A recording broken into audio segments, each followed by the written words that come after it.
E aí pessoal, tudo bem? Eu sou o Vinícius, licenciado em Filosofia na Universidade de São Paulo e também professor de Direito Constitucional aqui no canal Discutindo Direito. E hoje eu vou falar sobre uma ciência propedêutica, que não passa de ser uma base a um estudo mais a fundo, que é a teoria do direito natural ou justnaturalismo, como você bem entender. Antes de entender um pouquinho sobre direito natural, a gente vai fazer uma breve correlação entre direito natural e direito positivo.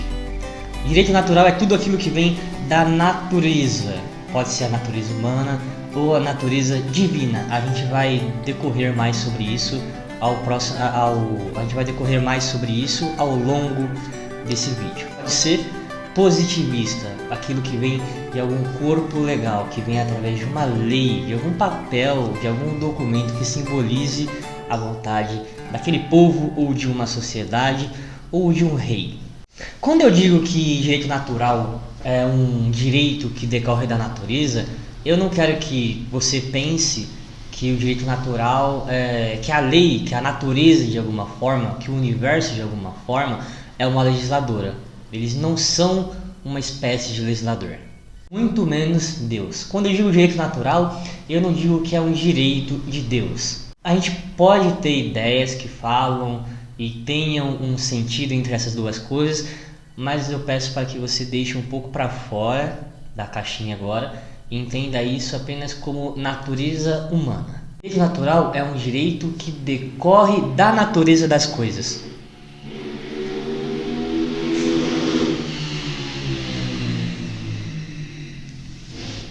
Quando a gente fala de direito natural, de direito das coisas nesse sentido, significa que o ser humano usa a sua própria razão para alguma finalidade. Que o direito natural está correlado, está do ladinho de racionalidade. Aqui a gente já sabe se algo é bom ou se algo é ruim através da razão. É inerente à natureza humana ter a distinção que matar alguém errado. Você nunca precisou de um livro ou de uma revelação divina para saber isso, muito menos um código penal dizendo que matar alguém errado. De outra maneira, o direito natural fala que existe uma ordem natural do universo. E quando eu digo ordem natural, não pense no universo como legislador, como uma entidade. Pense como alguma coisa contínua, línea, onde as coisas se encaixam. E o sentido do direito natural ter essa convicção indica também uma certa ordem universal, irracional e natural para a vida em sociedade, para a natureza humana. Vamos aprender um pouco sobre a primeira teoria do justnaturalismo ou a do direito natural, que vem de Aristóteles. Essa teoria é conhecida como a teoria de direito natural aristotélica ou a essencialista. Essa teoria parte da premissa da metafísica. E o que significa isso? Ele pensou assim: todas as coisas têm alguma organização por detrás delas e existe uma finalidade para isso. Para Aristóteles, as coisas têm que fazer sentido. Por que o sapo sapeia? Por que o mar mareia? Quem fala isso é o professor Clóvis. Por que um passarinho bate a asa? Por que uma borboleta bate a asa? Por que um leão dorme enquanto uma leoa vai caçar? São essas coisas que fazem a metafísica de Aristóteles procurar alguma finalidade / sentido.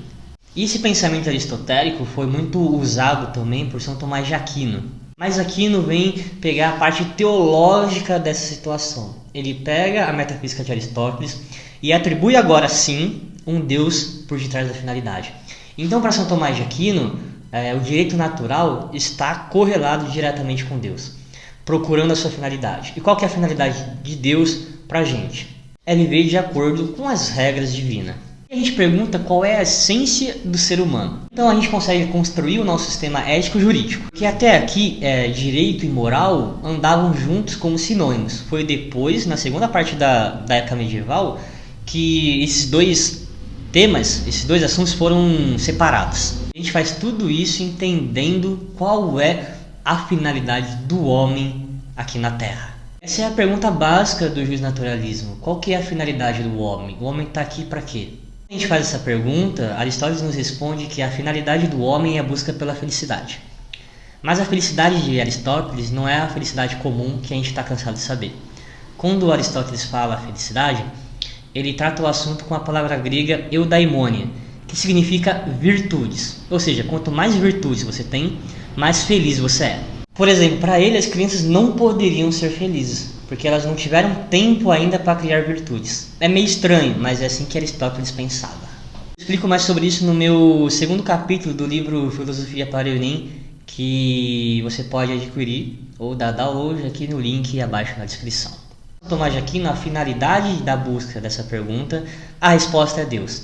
É basicamente a mesma coisa que Aristóteles, só que agora você tem Deus por detrás disso tudo.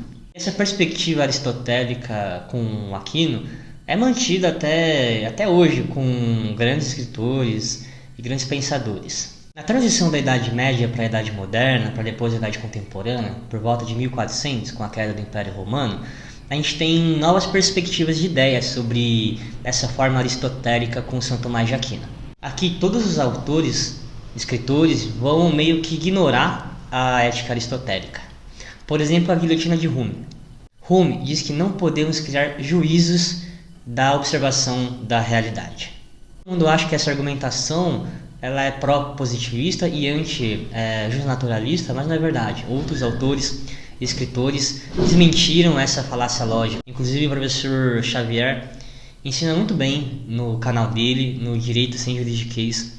Peço que vocês assistem. Inclusive esse vídeo foi baseado nas aulas do professor. Mesmo assim, a guilhotina de Hume mudou a história do pensamento argumentativo do direito natural, pois foi aqui que criou-se o subjetivismo de separar direito e moral. E tudo vai para a ladeira abaixo. A gente também tem o John Locke, que vai ignorar a ética e a lógica de Aristóteles, não vai usar mais esse fundamento teológico. A palavra-chave para John Locke é propriedade, ainda mais sendo uma propriedade de Deus. Locke acreditava que nós, seres humanos, fôssemos propriedade de uma entidade, de um ser divino. Olhando como Locke, a gente também tem outros justnaturalistas que trabalham nessa perspectiva de Aristóteles e São Tomás de Aquino, que são mais modernos também e buscam uma resposta analítica sobre todas essas coisas. Eles procuram transformar a filosofia em uma espécie de linguagem. A nova teoria do direito natural não está tão preocupada com o direito em si, mas sim em resolver conflitos e poder separar o bem e o mal.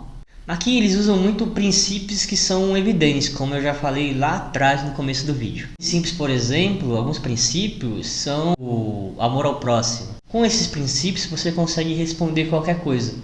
Porque ainda hoje, vários casos de tribunais que o juiz em si não consegue distinguir casos, não consegue ter uma resposta concreta, para onde eles vão? Eles vão para os princípios. Então, de princípio, no começo de tudo, o direito natural.